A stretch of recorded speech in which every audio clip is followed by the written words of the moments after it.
प्रश्नोत्तर सत्संग माध्यम से आज का प्रश्न आया है मालेगांव महाराष्ट्र से भगवान हिरे। उनका प्रश्न है, परकाय प्रवेश सिद्धि क्या है? क्या वो नाम जप से मिल सकता है?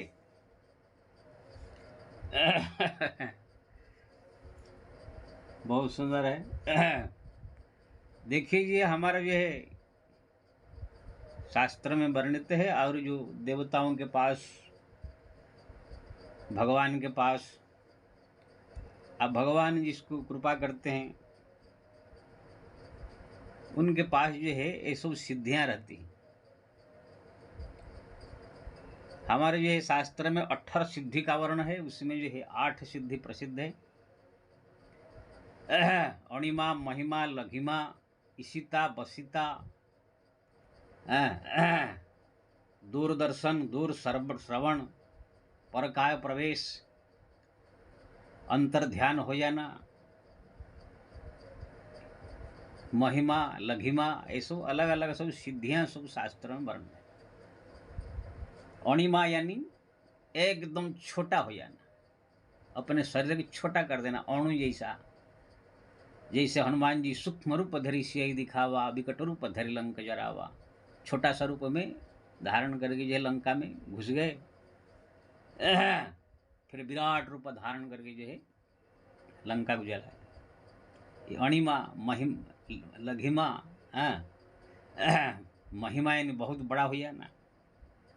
परकाय प्रवेश, कोई मृत व्यक्ति है, मर गया है कोई, उसके शरीर में अपने आत्मा, मन, बुद्धि सबको निकाल के इसी शरीर से वो लाश में डाल देना।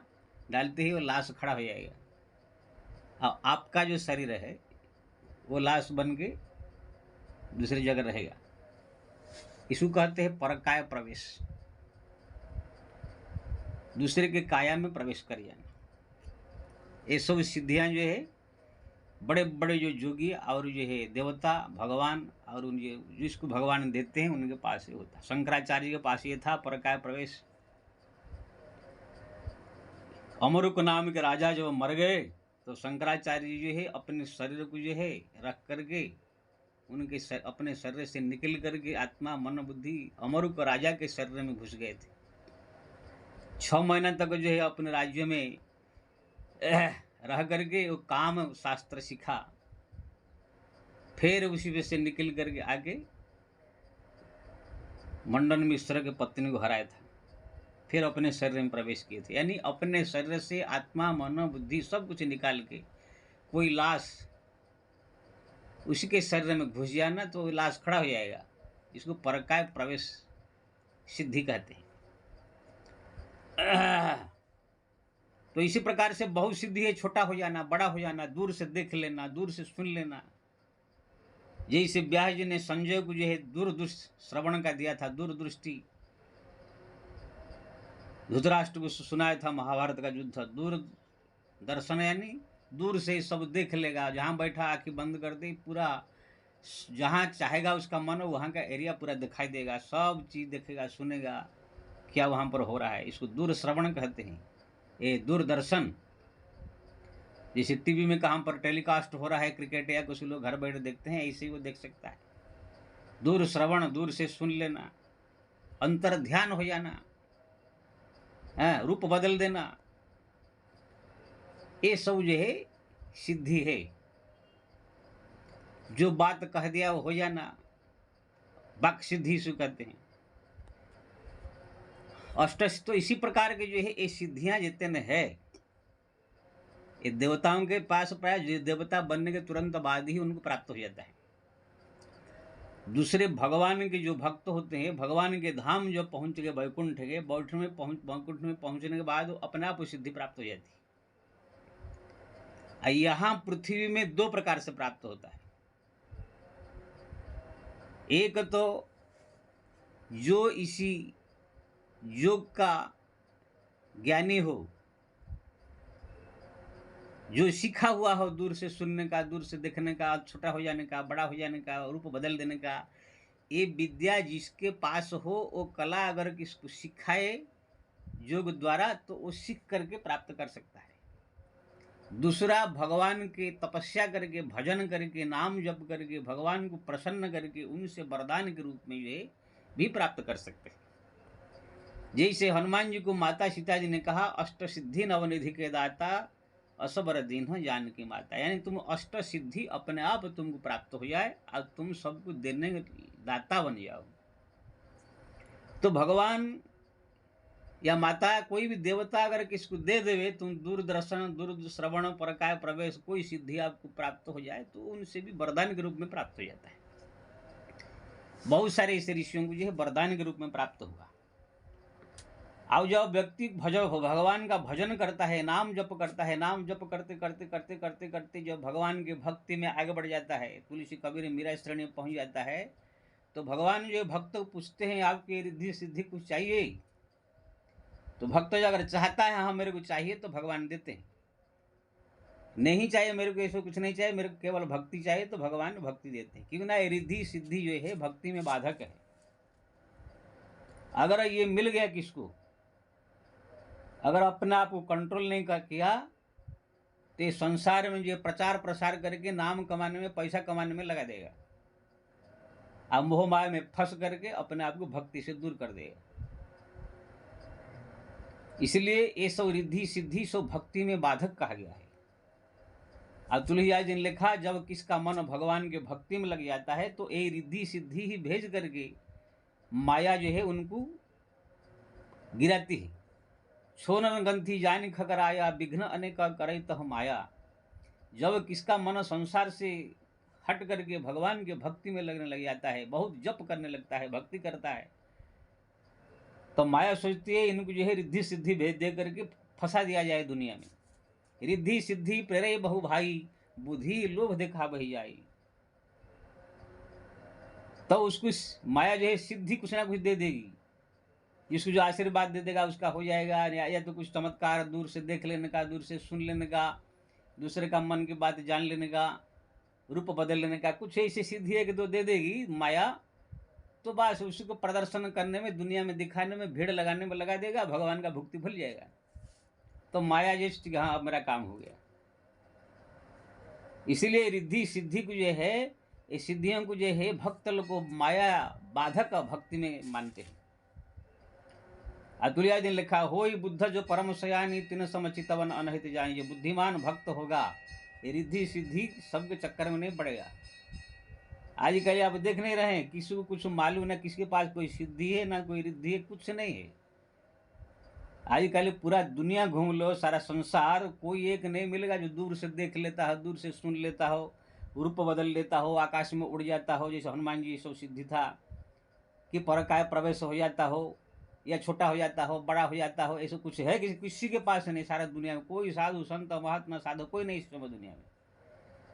हाँ, जो पुराने जमाने के सब थे, व्यास आदि, नारद आदि, अगस्त आदि, दुर्वासा आदि और ऋषि मुनि महात्मा जो छिपे हुए हैं, वो लोग के पास है, वो लोग को संसार में आते नहीं है। जो आजकल ये संसार के लोग की बात बता रहा हूँ, साधु किसी के पास नहीं है। अब अगर किसी के पास थोड़ा बड़ा कहाँ से आ गया, देखो वो रह नहीं सकता है। हिमालय के गुफाओं में भी अगर किसी साधु को थोड़ा सा दूर का देखने का, सुनने का, रूप बदलने का या आकाश में उड़ने का ऐसी कोई शक्ति आ जाए, वो हिमालय में रह नहीं सकता है। वो सोचे कि मैं भी जाऊँ समाज में दिखा करके, लोगों को प्रदर्शन करके दिखाऊँ, नाम कमाऊँ, आप बड़े बड़े प्रधानमंत्री राष्ट्रपति सब मेरे से मिलने आएंगे, मैं बहुत बड़ा आदमी बन जाऊँ, पैसा बहुत आएगा, यही चक्कर में सब पड़ जाती है। अभी देखे नहीं, बागेश्वर धाम वाला कुछ है नहीं, सिद्धि ना रिद्धि, झूठ में पर्ची निकाल के दूसरे का कुछ बताने का, ऐसे थोड़ा मोड़ा कुछ आएगा नहीं। और बेवकूफ़ के चक्कर में कितना लोग पड़े हुए हैं, अब उसको बड़ा सिद्ध मान ली है। अब ये मूर्ख नहीं समझता है। हनुमान जी की साधना कर रहा था, हनुमान जी की साधना करते करते करते हनुमान जी के दर्शन कर लेता, फिर राम का दर्शन करता है, भगत बनता। लेकिन जो फालतू में एक जो है पर्ची निकाल के तुम्हारा दादा का नाम, तुम्हारा पिता का नाम, तुम्हारा एक नाम, ऐसे जाने से क्या होगा, वो फंस गया आ जाएगा। लोगों को भीड़ लगा करके नाम कमाने के चक्कर में है। ऐसे बहुत सारे लोग को थोड़ा बड़ा कहाँ से कुछ अगर मिल जाए, नहीं हो तो भी झूठों मुठों में नाटक करके जो है ये सब दुनिया को जो है दिखा करके नाम कमाना, पैसा कमाना चाहता है। और कहीं वो सिद्धि आ जाए, दूर से देखने का, दूर से सुनने का, रूप बदलने का, आकाश में उड़ने का, अंतर ध्यान हो जाने का, किसको अभिशाप दे देने भस्म हो जाएगा, वरदान दे देने से फड़ ऐसे कर सिद्धि आ जाए, तब ते दुनिया में वो भक्ति क्या भाड़ में जाए भगवान, भाड़ में जाए भक्ति। पहले मैं दुनिया में दिखा करके नाम रुपया पैसा कमा लूँगा, चक्कर में पड़ जाएंगे। हाँ, इसलिए ये रिद्धि सिद्धियों के चक्कर में कभी भी भूल से भक्तों को नहीं पड़ना चाहिए। अब भगवान जल्दी देते भी नहीं अपने भक्त को। ये सब कौन है? जो राक्षस लोग होते हैं, दुष्ट लोग होते हैं, तपस्या करके शंकर जी को ज्यादा करके लोग प्राप्त कर लेते थे। जैसे रावण आदि आदि, बाणासुर आदि आदि, ये सब जो है शंकर जी भोलेनाथ है, जो मांगा वो दे देते हैं। इसलिए उनको तपस्या करके ये लोग जो है मांग लेते हैं, मेरे को ये चाहिए वो चाहिए ये चाहिए, तो उनके आशीर्वाद से सब जो है विमान रिद्धि सिद्धि सब प्राप्त कर लेते हैं, दुनिया वालों को परेशान करते हैं। राक्षसों के पास भी सब था, सब बहुत सारी सिद्धि तपस्या करके पा लिए थे सब। रूप बदल, रावण रूप बदल लेता था, छोटा हो जाता था, बड़ा हो जाता था, आकाश में उड़ जाता था, अंतर ध्यान हो जाता था, उसको बहुत माया था उसके पास। तो कहने का मतलब ये है, ये जो सिद्धियां जितने हैं, मेरे को तो लगता है कि ये भक्ति में बाधक है नहीं, ये विष्टा की तरह इसको त्याग कर देना चाहिए। या तो अगर आया है तो उसको कंट्रोल करके रखना चाहिए पास में, समाज में दिखाना नहीं चाहिए। हाँ, जहाँ जरूरत है भक्ति का बढ़ाने के लिए, अगर आवश्यकता है, जैसे हनुमान जी पास सिद्धि था, हनुमान जी कहीं प्रदर्शन नहीं किया। जब उनको लंका में जाना है राम कार्य के लिए, तो आकाश में उड़ के गए, वहां पर छोटा हुआ बड़े हुए, जो कुछ भी किया भगवान के काम के लिए। उसके बाद आप नहीं देखे हनुमान जी कहाँ पर ऐसे प्रदर्शन करके दुनिया को दिखा रहे थे। तो ये सब जो है सिद्धियां हैं, सो बाधक है भक्ति में। इसीलिए बुद्धिमान जो भक्त होते हैं उनकी ओर देखते नहीं है। अगर आ जाए तो भी उसका प्रयोग नहीं करते हैं। अगर प्रयोग करना चालू कर दिया, फिर भक्त नहीं रहेगा, समाज में बहुत पैसा कमाएगा, नाम कमाएगा, नेता लोग आएंगे, सब बड़े राष्ट्रपति प्रधानमंत्री आएंगे देश में, ऐसे करके उसमें फंस करके जो है फिर अपना जो भक्ति भक्ति से भूल जाएगा। इसी समय भारतवर्ष में जितने भी जो कथाकार हो, चाहे कोई भी साधु संत के पास जो नेता लोग आ रहे हैं, जो बहुत भीड़ भाड़ लगा रहे हैं, पब्लिक बहुत जा रही है, भीड़ भाड़ लगा रहे हैं, जो नेता लोग आ रहे हैं, बड़े बड़े फिल्म स्टार आ रहे हैं, समझ लीजिए उसको माया ने भटका दिया और भ्रष्ट हो गए। क्योंकि ना जो भक्त होता है भगवान का, उसको एक मिनट फुर्सत नहीं है भगवान का नाम जपने का, भगवान का ध्यान करने का। वो हजार हजार आदमियों से मिलेगा कैसे, मेरे को समझ में नहीं आता है। ये भी हम लोग को कोई इतना बड़ा भक्त नहीं है, छोटा मोटा मंदिर में रहते हैं, दिन भर में अगर 10-15 आदमी मिलने आएंगे तो वो बंद हो जाता है, कहाँ से आ जाते हैं। कोई ना आवे, या तो कोई खास भक्त हो, एक दो आ जाए वो भक्ति वाले भी। अभी मेरे पास हजार हजार आदमी मिलने के लिए आएंगे कोई काम के लिए, मैं सब भगा दूंगा, सब बोर्ड मार दूंगा, यहाँ पर नहीं आने का। जब हम लोग को इतना कोई बड़ा भक्त नहीं है, नाम जापक नहीं है, फिर भी ऐसे लगता है जो कबीर तुलसी मीरा जैसे नाम जापक होंगे उनको ये सब पब्लिक अच्छा लगेगा। लेकिन अगर किसी को अच्छा लग रहा है तो समझ लीजिए वो भ्रष्ट आदमी हो गया है, वो पतन हो गया उसका, वो माया के बस में फंस गया, माया के चक्कर में। मेरे को एक आदमी एक 4 दिन पहले बोला कि परमानंद के पास जो है वृंदावन के बहुत सब भक्त जा रहे हैं, फिल्म स्टार जा रहे हैं, नेता जा रहे हैं। मैंने कहा भ्रष्ट हो गया, हो एक नंबर की भ्रष्ट आदमी है वो। भगवान का थोड़ा भजन कीर्तन कर रहा था, नाम जप रहा था, भीख मांग के खा रहा था, भक्ति भक्ति थोड़ा बड़ा राधा राधा क्या जो कर रहा था वो। लेकिन जैसे थोड़ा मोड़ा लोग आने लगे, बस सोचा कि थोड़ा पैसा आ जाए, थोड़ा नाम आ जाए, मेरा वीडियो सब चारों तरफ प्रचार हो जाए, नाम हो जाए, फिर देखा जाएगा। यही चक्कर में पड़ गए कि सब लोग से मिल के अपना नाम कमा रहा है, पैसा कमा रहा है, वो भ्रष्ट हो गया। दुनिया के नज़र में भले ही वो बहुत बड़ा संत हो, हमारे नज़र में एक नंबर की भ्रष्ट माया द्वारा ठगा हुआ आदमी है। अब उसको ही नहीं कह रहा हूँ, जिसी भी संत साधु महात्मा के पास अगर कोई व्यक्ति, बहुत सारे लोग जाए भीड़ लगा रहे हैं, बहुत सारे लोग वहाँ पर पैसा दे रहे हैं, बहुत सारे नेता लोग आ रहे हैं, फिल्म स्टार आ रहे हैं, सुपरस्टार स्टार आ रहे हैं, बड़े बड़े लोग जा रहे हैं, और उनसे अगर वो मिल रहा है, सबसे बातचीत कर रहा है, तो समझ लो वो माया द्वारा ठगा गया है। पब्लिक के लिए बहुत बड़ा आदमी हो सकता है कि नेता आ रहे हैं, बड़े बड़े लोग आ रहे हैं, लेकिन एक संत, एक भक्त, एक शास्त्र ज्ञान जिसके पास, उनके नज़र में एक नंबर भ्रष्ट आदमी वो है, पतन हो गया उसका, ऐसे माना जाएगा। इसलिए ये सब रिद्धि सिद्धि, ये सब नाम प्रतिष्ठा, ये सब जो है जो चक्कर में जो पड़ गया, वो भक्ति से दूर हो जाएगा। ये मैं नहीं कह रहा हूँ, सब शास्त्र में वर्णित। तुलसीदास जी ने लिखा, लोक मान्यता अनल सम कर तप कान न दाहू, मुझे कोई जाने नहीं, मैं न जना वही काहूं। यानी कि लोगों का मान्यता, लोगों का प्रतिष्ठा अग्नि के समान है, तपस्वियों का तपस्या को जला के भस्म कर देता है। यहाँ तो तुरिया लिखा है, सुत वित्त लोको इसना तीनी कही कर मती कृतन मलिनी। सुतेषणा अच्छा पुत्र मेरा हो, चेला हो, बहुत सारे भगत हो, ये इच्छा। वितेषणा यानी रुपया पैसा बहुत हो, लोकेषणा यानी लोक प्रतिष्ठा हमारा हो। ये तीन कीड़ा, ये तीन जो है कीड़ा प्राय सब काट करके दिमाग खराब कर देता है। और ये कृतन मलिनी, मलिन मन बना देता है, मन को भ्रष्ट कर देता है। ये शास्त्र कहता है, तुलसीदास जी कहते हैं, सब पुराण में लिखा है। इसलिए अगर कोई संत साधु महात्मा हो करके अपने आप कहला करके वहां भीड़ लगा रहा है, लोग को यहाँ नेता लोग आ रहे हैं, प्रतिष्ठा वाले लोग आ रहे हैं, भीड़ भाड़ हो रहा है, सबसे मिल रहा है, तो कोई संत नहीं है, एकदम भ्रष्ट है। मैं आपको कितने बार बोला हूँ, कबीरदास जी के पास बहुत सारे लोग आने लगे तो सोचा कि तो मेरा पतन कर देंगे। तुरंत 12 के नाम के बेश्या को कांध में मिला करके बाजार में घूमे। उसी दिन से उनके पास कोई आया नहीं, बोले कि तो कबीर भ्रष्ट है। तब उनका भजन हुआ। तुलसीदास जी ने देखा जहाँ जाता है भीड़ लग जाता है, तो उनने एक नया उपाय ढूंढ लिया। जैसे लोग भीड़ लगाएंगे, अभी तुलसीदास जी आएंगे, दर्शन देंगे, तो पीछे से चोरी से भाग जाते थे। अयोध्या में भीड़ लगे तो चले जाते थे चित्रकूट में भीड़ लगे चले जाते काशी। जब हमारा सूरदास जी, उनके पास दिव्य दृष्टि था, जो भी कोई आता था उनको दिखाई देता था सब कहाँ क्या पर है। भगवान ने उनको दिव्य दृष्टि दिया था, अंधे थे। लेकिन जैसे लोगों को मालूम पड़ा ये सब कौन व्यक्ति कहाँ है, सामान कहाँ है, सो बता देते हैं। तो कोई आया, मेरा लड़का खो गया महाराज कहाँ है, कोई मेरा पति खो गया कहाँ है, मेरा सोना खो गया कहाँ है, ऐसे 1000 भीड़ लग गया। अब जो है सूरदास जी ने सोचा, आए थे हरि भजन को, औटने लगे कपास, और यहाँ वहाँ दोनों गया होगा नरक में वास। मैं तो हरि भजन करने आया था, कहाँ है बवाल में फंस गया। तुरंत रातों रात भाग गए वृंदावन, बल्लभाचार्य से मंत्र दीक्षा लेकर के भक्ति में लग गए। ऐसे हमारे बड़े बड़े संतों ने ये सब पब्लिक से बचने के लिए रास्ता ऐसे ही से अपनाया, अपना को बदनाम भी कर दिया। जैसे तुलसी कबीरदास जैसा ऐसे ही से रास्ता अपनाया है कि ये लोग कोई आवे ना। हमारा मैं बताया था, 2 संत जंगल में भजन कर रहे थे। वहां पर राजा को मालूम पड़ा कोई संत है, दर्शन करने चले। जैसे राजा अपने प्रजाओं को लेकर आए तो दोनों संत ने सोचा कि ये तो आ जाएगा, तो कल से तो पब्लिक बहुत आएगा राजा आ जाए दिन बाद। इसलिए दोनों संत चिमटा उठा करके जान जान के झगड़ने लगे, तेरी माँ की, तेरे बहन की, तू मेरा रोटी खा गया, तू मेरा सेव खा गया, पटका पटकी मारा मारी होने लगे। राजा देखा ये कौन संत है, झगड़ा तो बदमाश है। राजा चला गया। तब ये संत लोग सोचा अच्छा हुआ, हाँ शांति से भजन कर ले। ऐसे ही से संत लोग अपने को पब्लिक से बचाने के लिए, भक्ति बढ़ाने के लिए ऐसे ही से रास्ता अपनाते हैं, अपने को जान जान के बदनाम करा देते हैं, जिससे कोई आवे ना।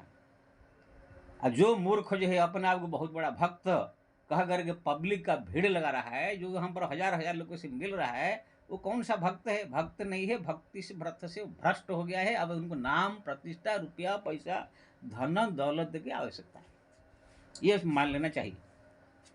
इसलिए ये रिद्धि सिद्धि ये चक्कर में नहीं पड़ना चाहिए। जो नाम जापक है, नाम जप में रहे, कितना भी सिद्धि अपने पास आ जाए, भगवान माया हो सकता है, रिद्धि सिद्धि आपको माया भी दे सकती है। आपने पूछा कि ये सिद्धि कैसे मिलेगा? नाम जप से मिल सकता है। हाँ, नाम जप करते करते करते करते भगवान की कृपा से मिलता है। भगवान की तो जल्दी देते नहीं है, लेकिन माया भी आपके पास भेज सकती है आपको भ्रष्ट करने के लिए, जिससे कि सिद्धि दे दूँ, नाम जप छोड़ करके दुनिया के चक्कर में फंस जाए। इसलिए रिद्धि सिद्धि चक्कर से बचना चाहिए। अगर आ गया है तो उसे छिपा कर रखना चाहिए। हाँ, नहीं तो आपका भक्ति से नाता टूट जाएगा, आप दुनियादारी में जाकर नाम प्रतिष्ठा पैसा कमाने के चक्कर में फंस जाएंगे। आजकल जितने भी बड़े बड़े साधु संत महात्मा देखो जो कहलाने वाले हैं, पहले सब हरिनाम जप करके साधना करके थोड़ा सा भक्ति बढ़ा, जैसे थोड़ा बड़ा पब्लिक बढ़ने लगे, थोड़ा कुछ ऐसे गुण कला आ गया, फिर सब दुनिया में नाम कमाने में, सब प्रतिष्ठा कमाने में, पैसा कमाने में, प्राय A to Z सब फंस गए। इसलिए जो नाम जापक है उसको जो है इस चक्कर में नहीं पड़ना चाहिए। और नाम जाप करने वाले को भगवान तो जल्दी देंगे नहीं, लेकिन मिलता है। राह जब आप मांगेंगे तो भगवान से मिलता है, लेकिन ये सब लेना नहीं चाहिए। आप भगवान जल्दी देंगे नहीं, लेकिन माया आपके पास भेज करके आपको जो है पथभ्रष्ट कर सकती है। इसलिए साधक को सदैव सावधान रहना चाहिए और हरिनाम ज़्यादा जप करना चाहिए। ज़्यादा भगवान का स्मरण चिंतन में रहना चाहिए, तब जाकर आपका भक्ति बचेगा। नहीं तो अगर एक भी सिद्धि आपके पास आ गया तो फिर आपका बचना मुश्किल हो जाएगा। हाँ, ये सब सिद्धि है, परकाय प्रवेश, दूरदर्शन, दूर श्रवण, दूर से देखना, छोटा हो जाना, बड़ा हो जाना, ये बहुत बेकार चीज़ है, भक्ति से दूर कर देता है, इसलिए सावधान रहना चाहिए। जय श्री राम।